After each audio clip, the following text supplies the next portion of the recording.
Mkuu wa mkoa wa Iringa, Harry James, ametatua mgogoro sugu wa ardhi uliodumu kwa takribani miaka minne tangu mwaka 2022 hadi mwaka huu wa 2026, ukimuhusisha Mpambe Thomas, mkazi wa kijiji cha Magubike, kata ya Nzihi, wilaya ya Iringa, na kampuni ya uwekezaji ya Premium Active Tanzania Limited juu ya umiliki wa eneo lenye ukubwa wa ekari 1052 ambalo kwa sasa kisheria lipo chini ya kampuni hiyo. Akizungumza leo wakati wa mkutano wa usuluhishi uliowakutanisha wananchi, mwekezaji na mlalamikaji huyo, mkuu wa mkoa wa Iringa amesema lengo la serikali ni kuhakikisha pande zote zinapata haki na kuridhika ili kudumisha amani na kuchochea maendeleo katika eneo hilo.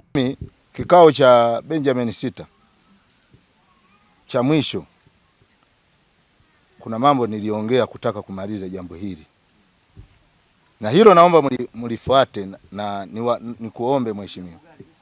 Ndio naliongea sasa, nisikilize. Mimi tulikaa kwa maridhiano, mheshimiwa mkuu wa mkoa. Nilisema kwa kuwa eneo limepewa na kijiji,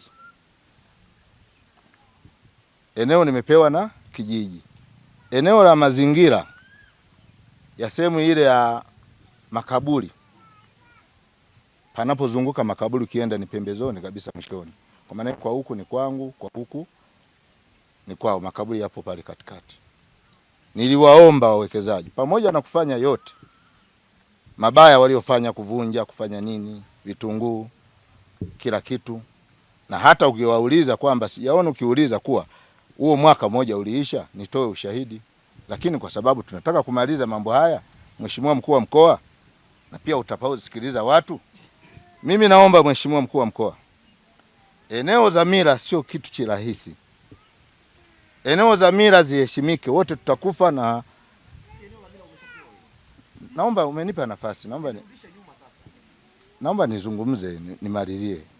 Ombi langu nipewe eka 4 zinazozunguka pale makaburi. Eneo lile lenye ekari 1056 hati yake ilitolewa mwaka 1952 kama ambavyo mwenyewe Thomas Mnyambe alivyokubali kwamba anawatambua hawa watu kwa vipindi mbalimbali. Baada ya kukaa na waheshimiwa wakuu wa wilaya na kamati za ulinzi na usalama, malalamiko yake kwanza ilikuwa ni kuachiwa ekari 24. Lakini pili, hayo ndio ilikuwa malalamiko lake la kwanza. Kwenye lalamiko hili, kwenye kuachiwa ekari 24, ikumbukwe kwamba alikuwa anatumia eneo zaidi ya hizo ekari 24. Na bahati nzuri, na wananchi hapa mpo, wengine alikuwa anawakodishia na hela anachukua. Ekari hizo 24 ambazo anadai alikuwa na makubaliano na benki ya CRDB, hakuwahi kuwasilisha hayo makubaliano. Hakuwahi kuwasilisha. Na kwenye hizo ekari 24, yeye mwenyewe alikubali kuachia kwa maandishi, na huo ushahidi tunao na ni sehemu ya hii taarifa. Baada ya hapo yalienda mambo mengi. Baada ya hapo mheshimiwa mkuu wa wilaya, kama alivyoeleza yeye, kwa sababu alikuwa na mazao ya aina tofauti ya kuvuna vipindi tofauti, kwa mfano vitunguu, nyanya, mahindi, lakini pia alikuwa na miwa. Mazao kama miwa alipewa muda mrefu kuyavuna, ndio mwaka mmoja, ili aachie yale maeneo. Lakini mazao kama vitunguu na nyanya alipewa miezi mitatu au ameachia maeneo mpaka kufikia tarehe 31 kama sikosei, Desemba 2024 au ameshakamilisha na ameachia hilo eneo kwa mwekezaji. Lakini wakati haya kiendelea, tayari kumbuka alikuwa ameshakabidhi, ameshakodisha eneo kwa watu wengine. Kwa hiyo ilibidi mkuu wa wilaya aende akaongea na mwekezaji ili awaruhusu wale watu wengine waendelee kulima kwa ule msimu, alafu baadaye waachie hayo maeneo. Mheshimiwa mkuu wa mkoa, dai lake la mwisho ilikuwa ni eneo la matambiko. Mara ya kwanza mwekezaji alikubali kwamba awe anatumia, lakini kwa busara zako ulisema hapana, kwa kuwa ni makaburi tuondoe lile eneo kwenye hati ya mwekezaji. Tulimshawishi mwekezaji na akaandika barua. Yeye mwenyewe ametakiwa aandike barua ya kuomba kumilikishwa hilo eneo, lakini mpaka leo hajafanya hivyo. Maeneo mengine ya wananchi, Mheshimiwa Mkuu wa Mkoa, tumehakiki lile shamba, tumerudisha mipaka yake. Vimeonekana vipande ambavyo viko nje ya shamba na vilivyo ndani ya shamba ambao wananchi walikuwa wanatumia kimakosa.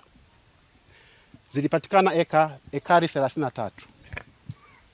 Wala wilaya hatukuhitaji kujiingiza kwa sababu ile ni ardhi ya kijiji, inalindwa kwa mujibu wa sheria ya ardhi ya vijiji sura 114. Tukakasimisha halmashauri ya kijiji mamlaka ya kumgawia mtu yeyote anayeona anakidhi vigezo, na wakashauriwa Bwana Thomas Mnyambeyu aombe kijijini. Na kwenye makubaliano ya mwaka tarehe 10 mwezi wa 7 2025 tuliofanya na Mheshimiwa Mkuu wa Wilaya hapo, ili kubalika na alisaini. Makubaliano yamo kwenye hiyo taarifa.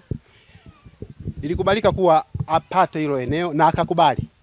Na ofisi ya ardhi tulikuwa na jukumu moja. Kwanza kufuatilia mihitasari ya halmashauri ya kijiji, lakini pili kuhakikisha hiyo hati atakayopewa, hati miliki ya kimila atakayopewa Bwana Thomas Mnyambeyu inasajiliwa na anakuwa ni mmiliki halali. Ya mambo ambayo nataka nimalize hapa, lakini mengine mmenisikia naelekeza kikao kingine kule ndani. Lengo langu nataka nikitoka hapa ndugu yetu huyu aishi kwa furaha, mwekezaji aishi kwa furaha na kijiji kiishi kwa furaha. Si ndio jamani? Maandiko yanasema tazama ilivyo vyema na kupendeza ndugu wakiishi tena kwa ndio hiyo kazi ya mkuu wa mkoa sasa hapa. Hapa natakiwa ni jambo tuyamalize, maisha yaende vizuri. Kwa hiyo kwa ndugu yetu Mnyambeyu tumemaliza mgogoro kwa sura zifuatazo, tukiwa tumebakiza sura moja tu ya kumkutanisha yeye na mwekezaji kushughulika na mengine ambayo hatuwezi kuyajadili hapa. Jambo la kwanza, alitamani sana kwenye hilo eneo la mwekezaji ambao kuna makaburi yake aruhusiwe kumiliki eneo la makaburi yake japo liko ndani ya hati ya mwekezaji. Kama serikali tayari tumeshatenga ile eneo na sasa atapewa hati ya eneo lake la makaburi ndani ya lile eneo ili kumpa uhuru wa kufanya matambiko na kuishi na kusimamia makaburi ya enzi na enzi ya wazee wake bila shida ya aina yoyote. Lakini jambo lingine kuhusu maeneo ya zamani ambayo yalikuwa yameingia na kutumiwa na mwekezaji, tumeelekeza katika ekari 30 zilizokuwa zimebaki, kijiji kimempa ekari 8 ili aweze kujiendeleza yeye na shughuli zake kama ambavyo walikuwa wakifanya hapo awali. Lakini jambo la tatu, yawezekana anayo maoni mengine ambayo hawezi kuyasema kwenye public kwa sababu tunatofautiana. Tumemruhusu, tutakuwa na kikao kifupi hapo yeye na serikali pamoja na mwekezaji, watuambie na yenyewe yakiwezekana tuyamalize ili yeye anapoondoka mkutano wa leo ajue amemaliza vizuri na sisi tujue tumemaliza vizuri. Na hiyo ndio kazi ambayo imenileta kurudisha furaha na amani kwa kila mmoja wetu.